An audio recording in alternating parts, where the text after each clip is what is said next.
Good morning. I'd like to welcome everyone to the commissioner meeting this morning. If you will join me for a moment of silent prayer, and then we will do the pledge of allegiance.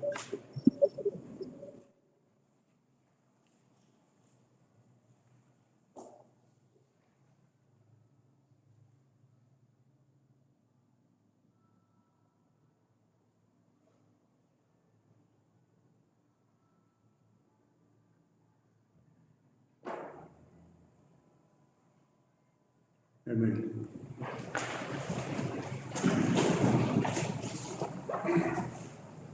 I pledge allegiance to the flag of the United States of America, and to the republic for which it stands, one nation, under God, indivisible, with liberty and justice for all. At this time, we'll have public comments.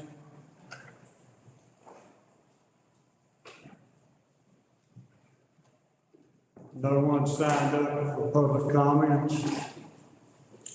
We will move on to recognitions. Mr. Chairman, I do have a recognition this morning, and I'm going to ask if Braylon, if you would just come right up here in front of this desk here, Braylon. At this time, Board, I would like to recognize and introduce to you Braylon Adams, who is a Castle County 4-H'er. Braylon is active 4-H'er who participates in our 4-H club and attends 4-H camp each summer. This year, Braylon is Castle County's 4-H Youth Voices Ambassador for the North Carolina Association of County Commissioners meeting, which will be held August 12th and 13th in Concord. Youth Voices offer sessions that help you gain a better understanding of what county governments do and the role of commissioners as the governing body for counties, and provides multiple opportunities for youth and county officials to connect. So we look forward, although I will not be there on Saturday and won't be able to attend the breakfast, maybe I'll see you around Friday. I'll be there Friday. But we look forward to seeing her in a couple of weeks in Concord. And I think... Yep, we're going to take a picture. On mine, let's get Braylon.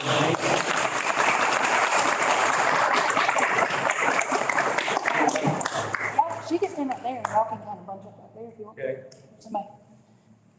Y'all slide in a little bit, just want you to get a picture.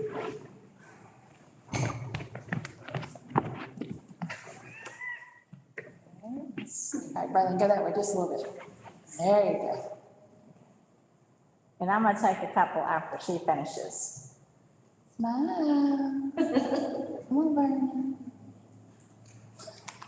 Okay, y'all ready here? Let's see here. Deborah, the charge will be the same as usual. Camera just broke. Price just went up. Okay, all right, there is one. I'm gonna take about 4 pictures. Make sure I get everybody good. Okay, ready? Yeah, y'all look good. And last picture? Okay. Use the white apple. Thank you.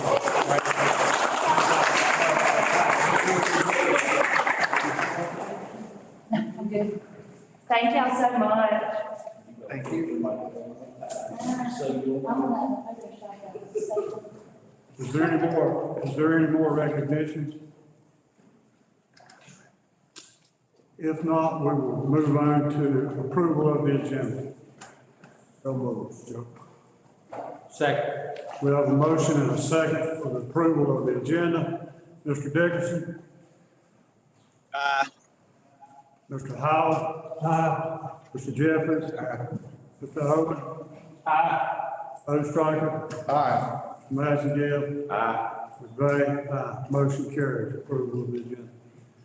Approval of the consent agenda A through B. Motion to approve.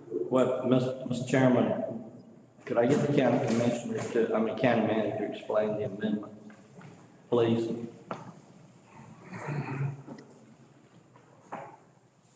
So Commissioners, you do see a budget amendment on your agenda. This budget amendment relates to two departments. One, the sheriff's office. The sheriff's office, $22,000, and that was the DEA money that you were made aware of that you would be spending. So you see a debit and a credit for, his budget, in DA capital outlay. You also see a budget amendment from, this. That budget amendment is to reflect actuals. So what they've actually received, I think they budgeted,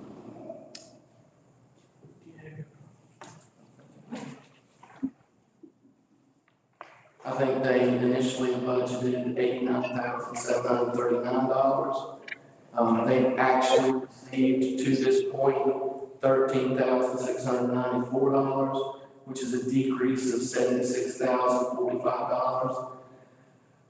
So what you see in the budget expenditures, or the budget amendment, is revenues and expenditures, both adjusted for that $76,045. You see the adjustments in both places to reflect the actual amounts that has been spent. Now, having said that, it's my understanding that they do expect additional revenue to come in throughout the year. So we expect to see more like this, adding additional revenue to those lines. But just as a first blush, this is the first budget amendment we've seen from DSS this year. This budget amendment, this DSS budget amendment did go before the DSS board and was approved by the entire DSS board as well before it came to the Board of Commissioners. Okay, just a question for my mind, maybe it's accounting purposes. If it's for the whole year, why are we doing a budget amendment each time? Does it decrease or increase?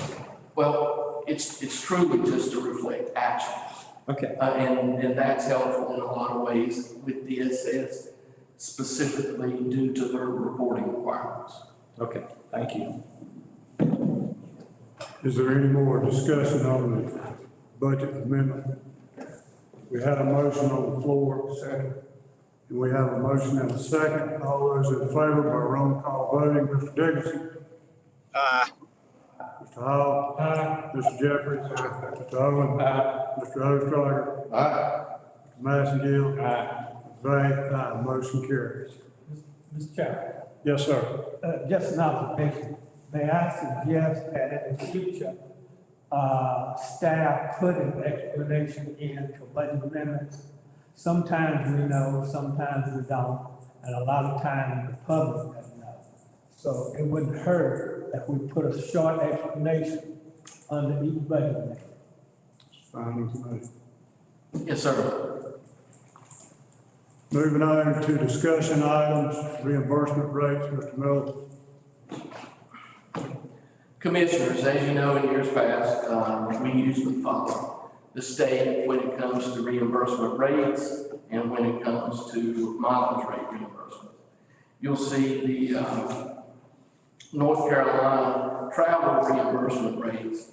Breakfast $9, lunch $11.80, and dinner $20.50. For in-state, out-of-state is $9, $11.80, $23.30. And lodging being the actual cost of lodging, as we've always done. So this morning, I'm just going to ask you to approve the travel reimbursement rates as you see them here. This is an increase from years past. There's an increase of about $9.40 a day in per diem or meals. But these are the state rates, correct?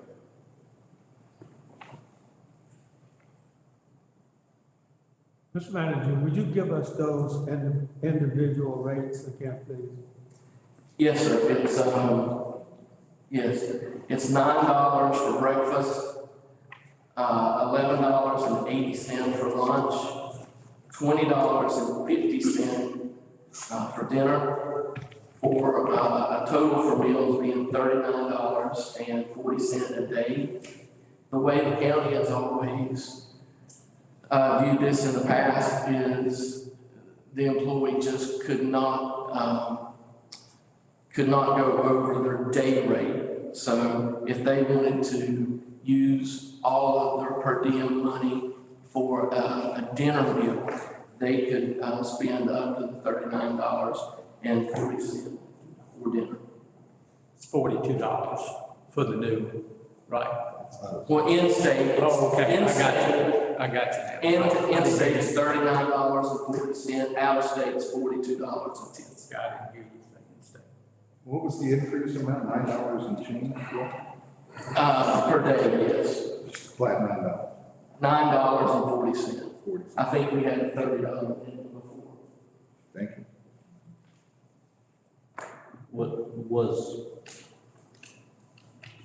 Was this figured in the budget that we just finished? Yes. Okay. These per diem rates come out of each department's travel reimbursement. So it's part of each department's budget.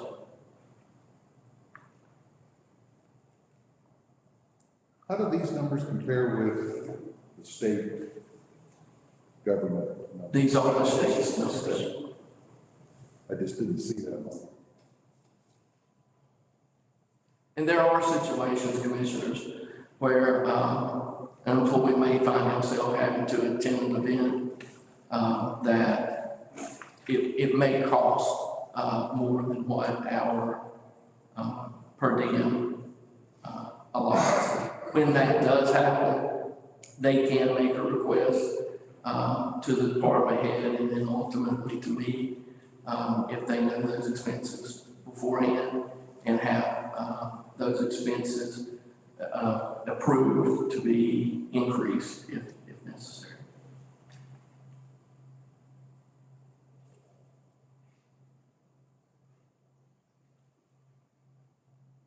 Any more? Mr. Hall? Just comment. I do a lot of in-state and out-of-state travel for personal reasons. And had a couple of trips this summer. You can't eat breakfast anywhere for $9. So if we have a provision that would assist our employees, I think we need to spell it out. You can get maybe a donut and a cup of coffee for $9. That's all you're gonna get. And I'm making these comments because I want to encourage training the staff and staff education. But if there's a training coming up and you'll be supervised recommended, and it's in Raleigh, Durham, Charlotte, Wilmington, you know you're gonna go in the hole probably $100 just to go to this training. So I think we need to have some discussion about this and identify some specific procedures. You can't eat lunch anywhere for $11. I mean, you just can't. Can't hardly eat lunch for $11 here and there. So let's give serious consideration of how we're gonna handle this, if we want to encourage our employees, our staff to participate in out-of-town training and education opportunities.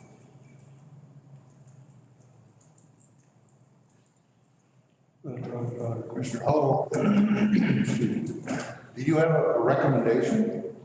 Not right off, but I think we ought to discuss it. The county manager mentioned that there is a provision or a way that staff can request more. And I think that needs to be discussed and we need to be specific on how we can do that.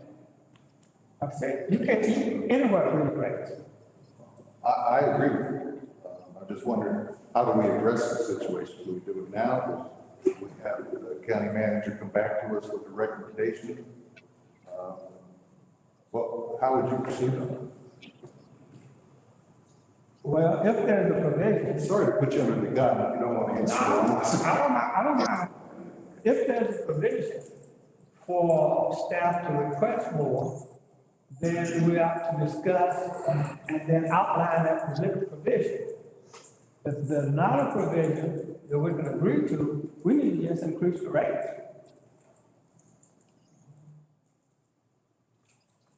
What is the provision to request more? And The employee, requests to the department head, the department head approves. After the department head approves, it comes to my office and I review and either approve or deny the request. Now, is this before the expenditure, or after? It can be either way. I mean, we do review these types of things, after they have been spent as well. But it's much better to do it beforehand. Well, I agree with, Commissioner Hall.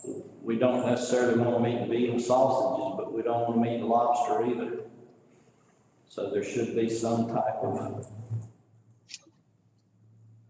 way to do this, whether it's you come back with some estimated things from different places or whatever.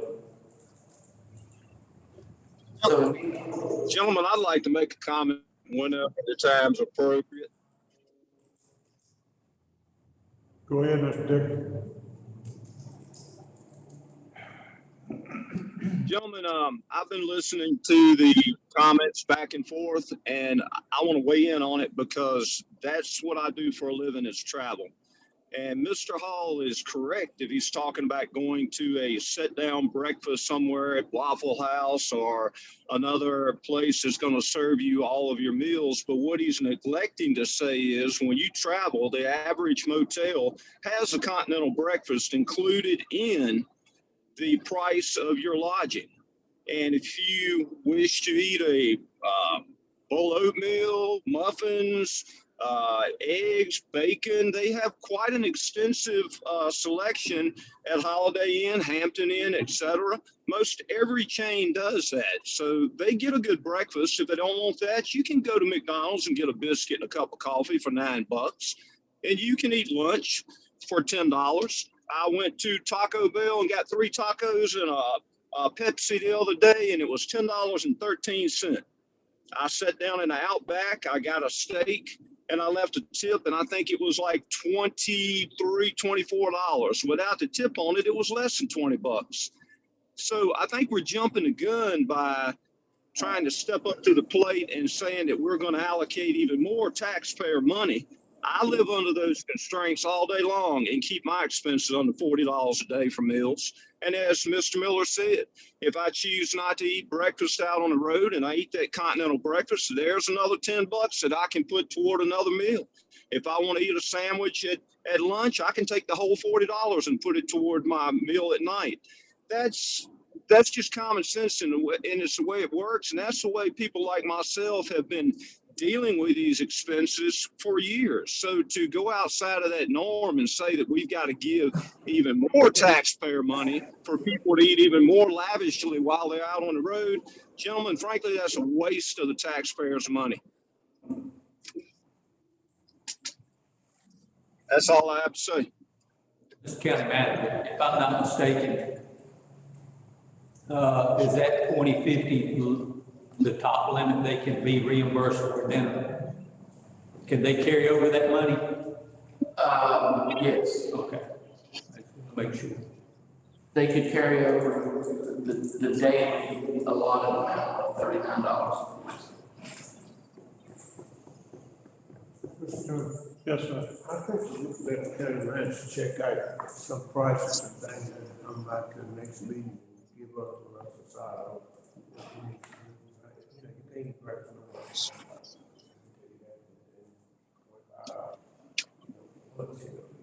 Talk about that, so I think that give the county manager an opportunity to work this out and bring it back in the next meeting.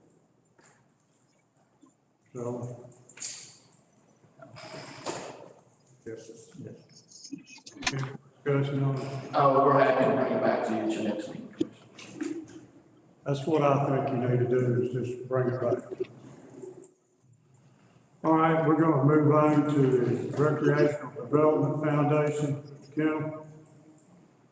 Commissioners, this morning we have two members from the Recreational Development Foundation.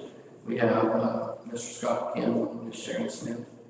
We also have our Parks and Rec Director here with us, Ricky Blackstock. At this time, I understand Mr. Kendall would like to, and Ms. Smith would like to speak to you a little bit about what RDS mission is, what plans they have, and how they can impact and be helpful to county government.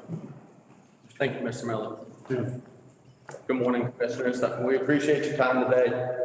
As Mr. Miller said, my name is Scott Kendall. This is Sharon Smith. We really do appreciate the opportunity to come speak with you today. For those of you that aren't familiar with us as an organization, we are here to promote recreation throughout the county for all, whether that be the youth, all the way up through the senior citizen population and everything in between. In many ways, of course, that includes working with Mr. Blackstock and the Parks and Rec Department, but it is not confined to that.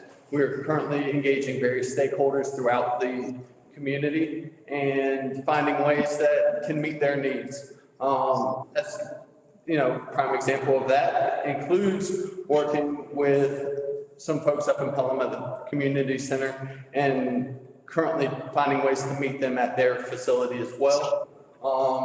So that the youth doesn't always have to travel into Yanceyville for various activities. Our current mission, though, right now, again, is to promote recreation, and we found that one of the best ways to do that is to revamp and follow along with the master plan that this board approved back in 2017. We're at the request of Mr. Blackstock. One of the first things that falls under that is an ADA compliant playground. We are currently raising funds for that, and that is our role, is to raise funds, help find ways to implement and, work with the county or any stakeholder to advance this overall mission. The purpose of today, again, is just to kind of reintroduce ourselves, as we have been around for a number of years. We have recently reorganized to take on greater goals and more, I guess, grander things. In the past, we had goals of replacing the scoreboards over the Parks and Rec common baseball fields, and we achieved that, and we're very proud of that. But now we want to attack these larger goals of the playgrounds and working with the county to promote that master plan, like I mentioned. Again, with today, just wanted to reintroduce ourselves and invite you to always come to our events. If you ever have any questions, whether it be today or in the future, we're always open for meetings. Come to our events. We meet on the second Wednesday of every month at the Ruritan building down off County Home Road. You're more than welcome to always come to that and either stop in and say hi or sit in and kind of see how our meetings are run as well. With that, certainly thank you for the time. Want to open it up if you have any questions today.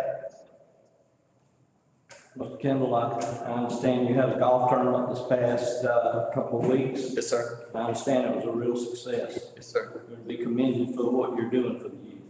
Well, thank you. I think if our youth are not treated with things other than what they get at home, and sometimes that lacks, I think we're teaching our future generation, and sports is one of the best places to teach them everything about their future life. We thank you for what you're doing. Thank you. We couldn't agree more. Mr. Kendall, you may not have this information, but have you had any estimates on making that playground ADA compliant yet?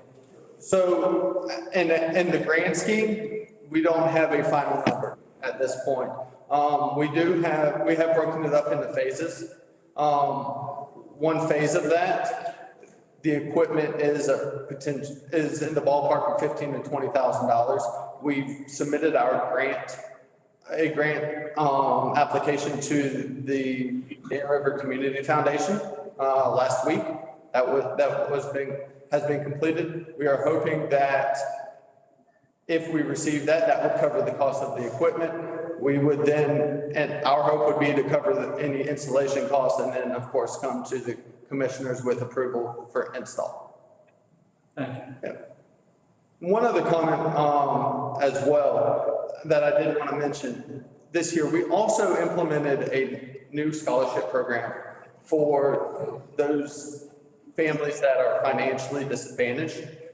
The goal of this scholarship program is to cover the registration costs at the Parks and Rec, so that no one in the community is unable to participate. Obviously, we understand that that would be a burden on the county that probably wouldn't be reasonable, but for us, we were able to budget that. And as Mr. Massengill mentioned, at our golf tournament, all of the funds from our 50-50 raffle went towards that, and that was an additional $560 raised to cover those registration fees. And if you're familiar with the cost of registration at the Parks and Rec, that's going to allow a lot of children the opportunity to participate that might not have had that opportunity. Any more questions for Mr. Kendall? If not, thank you, sir. We appreciate it. Thank you all. Thank you. Commissioners, we also have our Parks and Rec Director, Ricky Blackstock, with us. I'm going to ask him to say just a few things about his interaction with RDF and his feelings about the project. Good morning. RDF's been around for a while. Back when my oldest son was playing, so it's 25 plus years. They've done a lot of good things in this county as far as the recreation department, and prior directors well before me. As Scott mentioned, they did pay for new scoreboards 4 years ago, 3 years ago. Yeah. I put those in, and they're really nice. I mean, they're wireless. We can sit there and run them from, as long as we got a signal, we can run it from all over the place. RDF is that benevolent big brother that we have, because there's a lot of things that county-wise we just can't do because it's just not cost effective. They're trying to help us with the cost effectiveness of it. Every year they come to me, well, since I've been there, which is year 3 now, they've come to me and said, is there anything you need? Do you need baseball? We're going to start, baseball season, you need baseball. Yeah, well, I need 10 dozen baseballs. Okay, order 10 dozen baseballs. Or basketballs, or whatever the case may be. I think it was last spring, paid for the uniforms. That's correct. RDF paid for the uniforms. It actually ended up being a mistake. They were only going to pay for one league and ended up paying for everybody's. And it wasn't that big of a deal. So as far as RDF, they have been very, very helpful. I think they will continue to be helpful. I hope that their relationship with the commissioners and whatnot, and the county itself continues to grow. I'm thankful for them. I don't get a vote, I just get to be there. But at the same token, there is input. They will ask me, hey, what do you need? And they asked me about the playground. They asked me, what's your big thing? And I said, I'd love to have an ADA compliant playground. My price tag was a little bit bigger than theirs. I think I was looking at about $250,000. But I wanted one almost as big as this courtroom. But be that as it may, I think we're going to go in the right direction. I think they're trying to do the right thing the right way. They're just going to need some help, and I hope that their relationship between the board and their organization continues to grow. Thank you. Thank you. Mr. Black, any questions? Let me ask a question. Okay. It could go to Scott too. There's travel ball involved in a lot of this stuff. And I know we have a lot of youth that are on travel teams that go out of the county. And that parents have to spend a lot of time traveling to take these youth. Is there any thought process about getting some travel teams involved here in the county so that instead of driving to Chapel Hill or Greensboro, they can do it here, plus be competitive like they need or want to be? I'll address that. In the past, there have been travel teams that were based out of Calhoun County, and I can attest for probably 5, and one of them was ranked number 12 in the United States, another one, and it was also ranked number 2 in Virginia. I got a closet full of trophies that says so.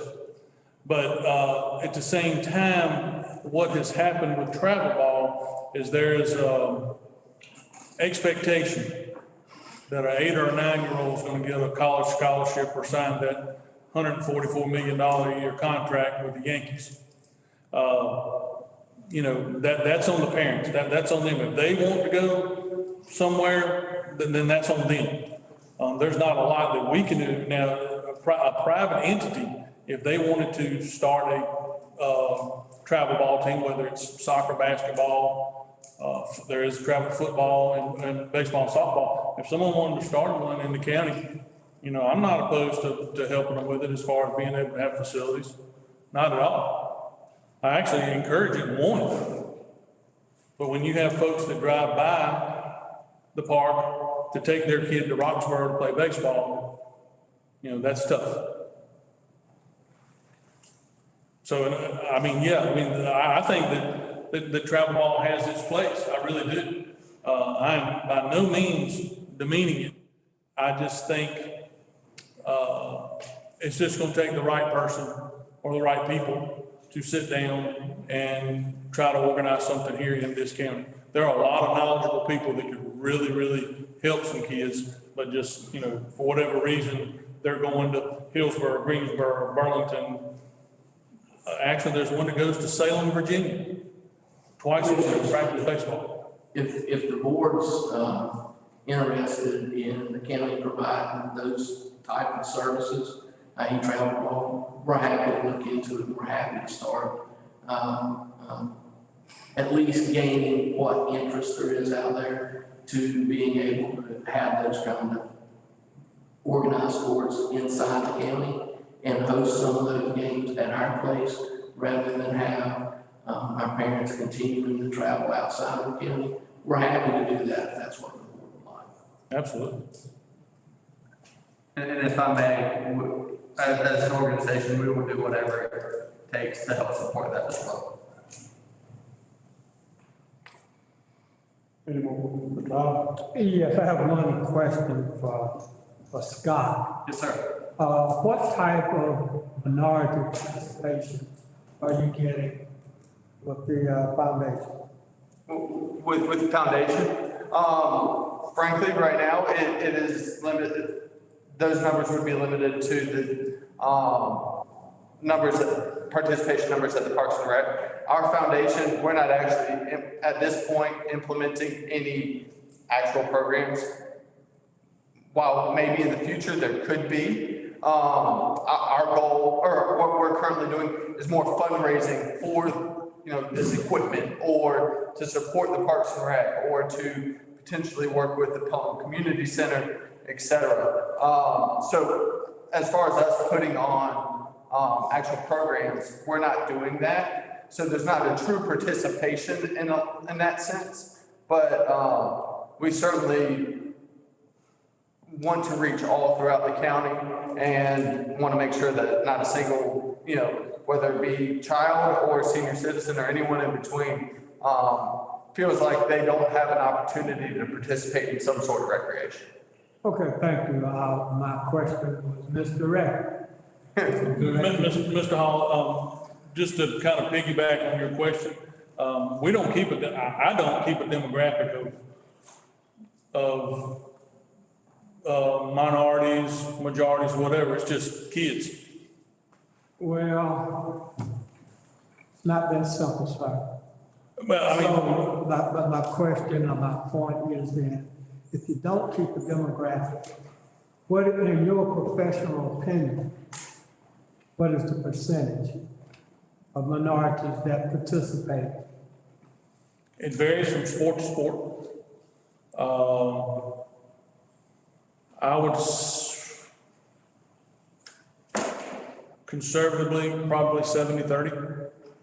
probably 30% minority participation across the board. Okay.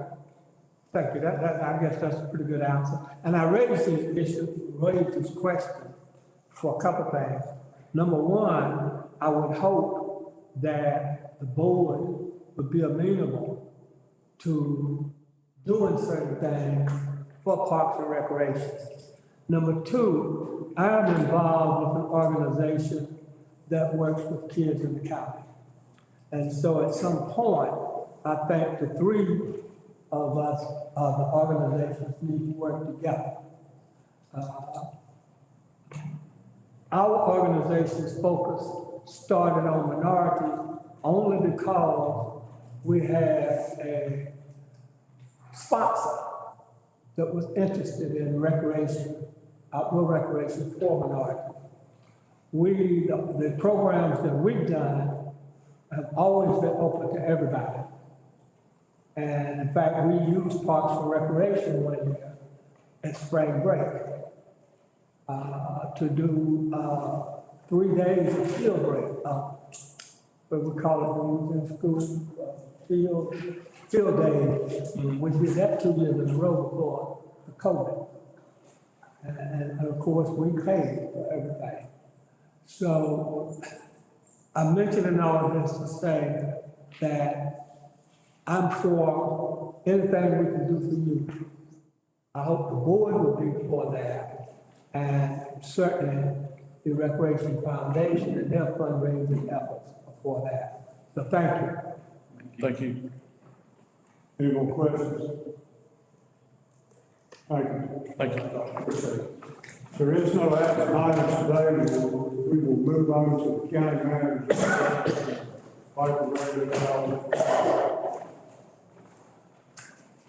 Commissioners, I have two very exciting updates for the board.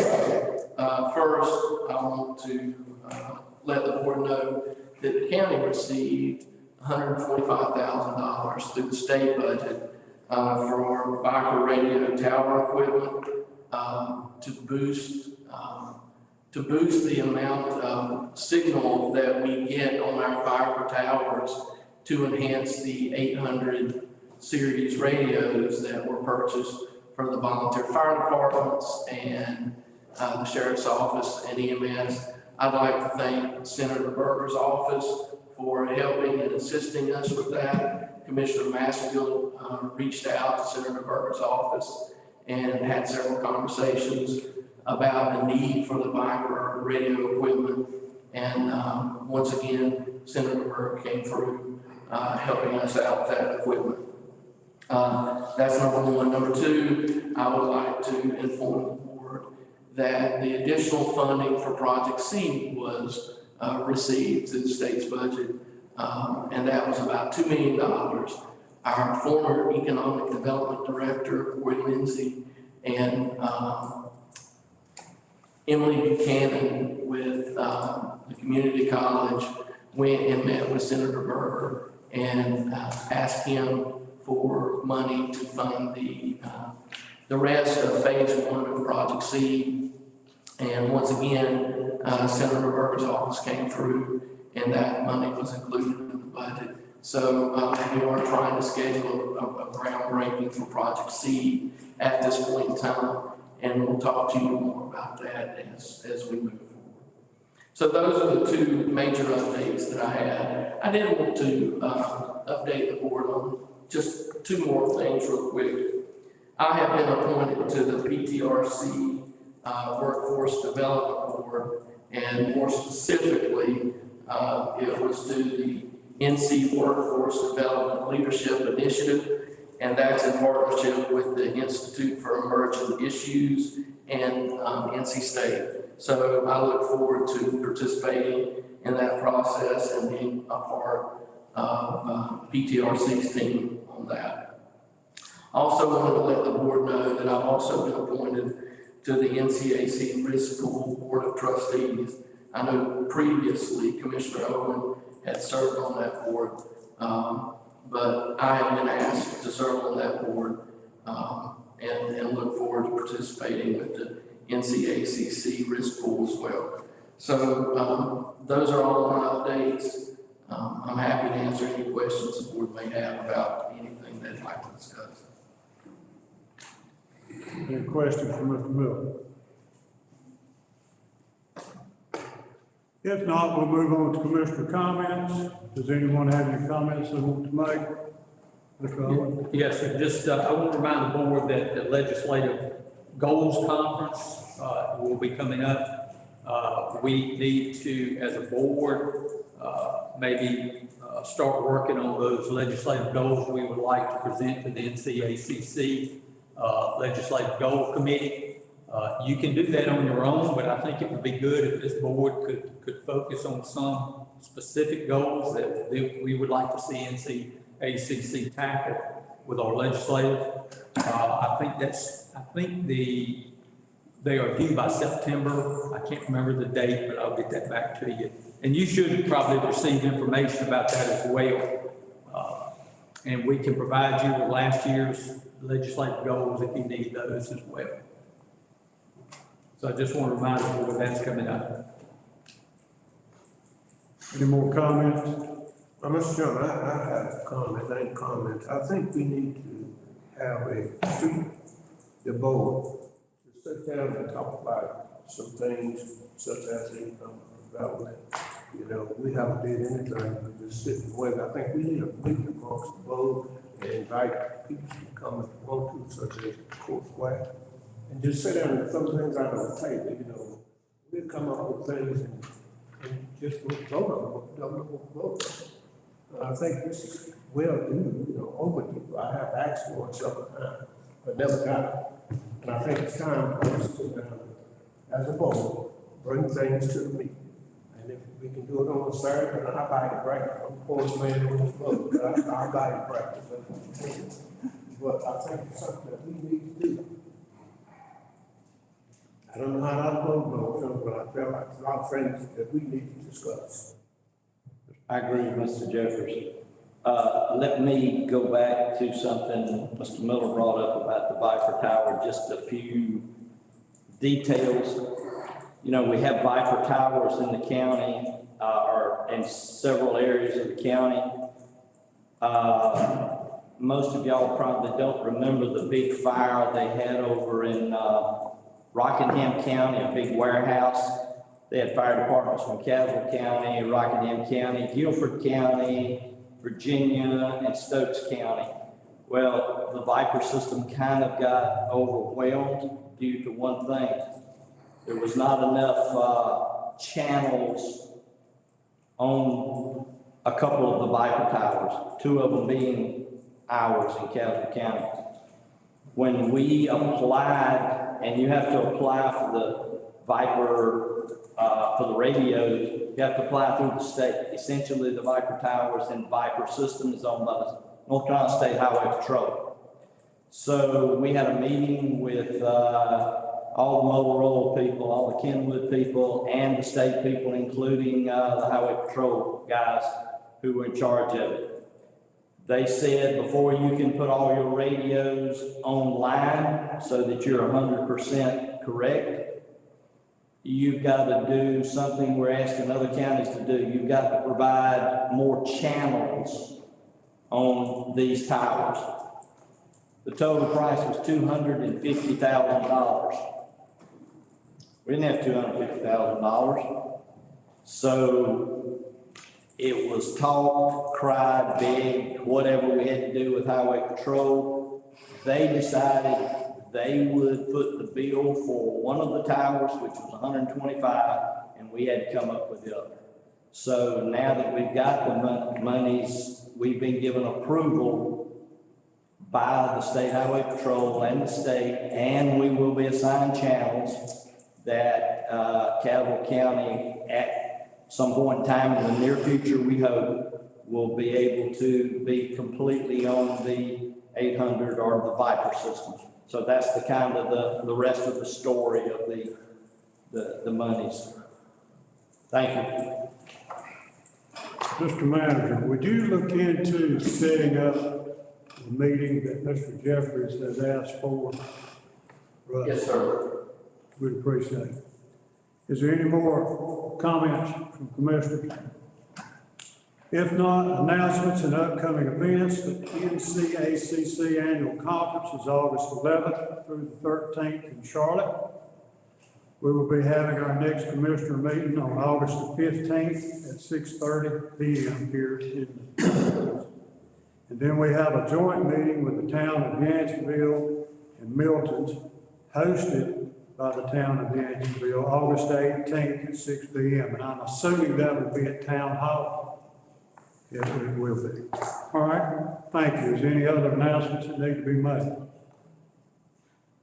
National Night Out, is Tuesday at the Pavilion in Yanceyville, 6 o'clock to 8 o'clock. This Tuesday, tomorrow. There's no other announcements. I think they're having hot dogs. Yes, They're that's an having hot event, dogs, and you can come and go as you please. that's an event organized by the Fraternal Order of Police. Although the county doesn't have any involvement in it, we're happy to participate in it in whatever way we can. If there's no other announcements, I'll entertain a motion to go into closed session. Mr. Chairman, I make a motion to go in closed session to consider the qualifications, competence, performance, character, fitness, conditions of appointment, or conditions of initial appointment of an individual, a public officer or employee, or prospective public officer or employee, NCGS 143-318, period 11, parentheses A, parentheses 6. We have a motion and a second on the floor to go into closed session. All those in favor, Mr. Dickerson? Aye. Mr. Howell? Aye. Mr. Jeffries? Aye. Mr. Owens? Aye. Mr. Ostrander? Aye. Mr. Messenger? Aye. Mr. Gray? Aye. Motion carries. We will now sit in closed session. Now sit back in open session. And at this time, Mr. Miller, we would like to, before the economic development position is posted, I think that the board would like to sit down and discuss the plans that we have for this economic development. If you will do that before we proceed on with posting this position. Do we need to, so we can get this developed quicker, do we need another meeting to review that versus waiting 2 weeks, us review it, us have some questions, another 2 weeks before it comes back and it's all of a sudden late? So let's go ahead and set up another meeting to discuss the economic development also. And the board has decided to delay your request until Mr. Dickerson has an opportunity to see this. And we will revisit this on the 15th meeting at 6:30.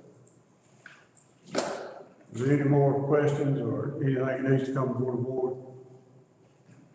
If not, I will entertain a motion to adjourn. So moved, Mr. Chairman. We have a motion and a second to adjourn. We'll do roll call voting. Mr. Dickerson, you still with us? Okay. Mr. Howell? Aye. Mr. Jeffries? Aye. Mr. Owens? Aye. Mr. Ostrander? Aye. Mr. Massengill? Aye. Mr. Gray? Aye. Motion carries. We're now adjourned.